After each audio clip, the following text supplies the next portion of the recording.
Mes chers amis, ce qui se joue aujourd'hui dans notre espace public dépasse largement les faits que nous commentons chaque jour ici. Derrière chaque débat culturel ou politique se cache une question plus profonde, presque silencieuse.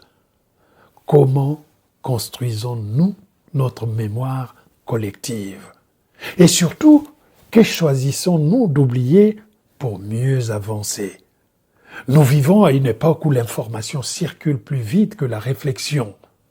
Les opinions se forment en quelques secondes, souvent sous l'emprise de l'émotion, parfois même sous la pression du groupe.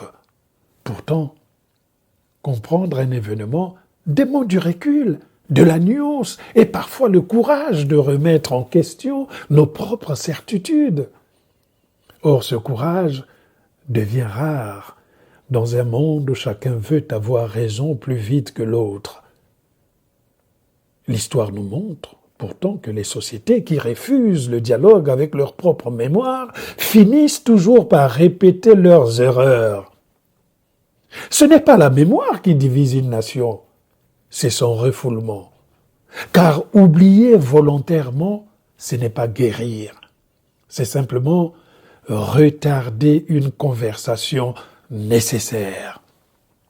Dans ce sens, la culture joue ici un rôle essentiel. La culture n'est pas seulement un divertissement ou un luxe réservé à quelques initiés. La culture agit comme un miroir critique. La culture révèle ce que le pouvoir préfère parfois taire et ce que les peuples hésitent à affronter. Les écrivains, les artistes, les peintres, les penseurs ont souvent été les premiers à poser des questions que la société n'était pas encore prête à entendre. Aujourd'hui, nous confondons souvent vitesse et vérité. Nous croyons que réagir rapidement équivaut à comprendre profondément, mais réfléchir demande du temps, écouter demande de la patience et dialoguer exige une certaine humilité. Une démocratie vivante ne se mesure pas au volume des voix qui s'expriment, mais à la qualité de l'écoute qu'elle permet.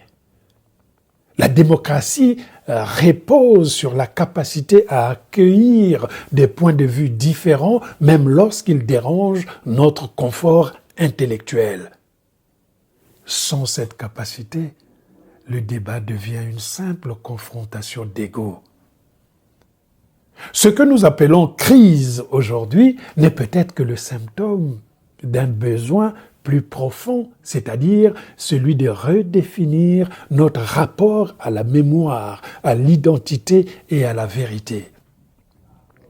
Car une société ne peut avancer sereinement que lorsqu'elle accepte de regarder son passé en face, sans complaisance, mais surtout sans haine.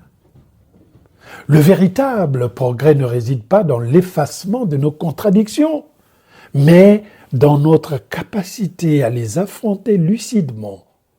C'est dans cet effort de la lucidité que naît la maturité collective. Et peut-être que, mes chers amis, la vraie question n'est pas de savoir qui a raison aujourd'hui, mais ce que nous serons capables de transmettre demain. Kata.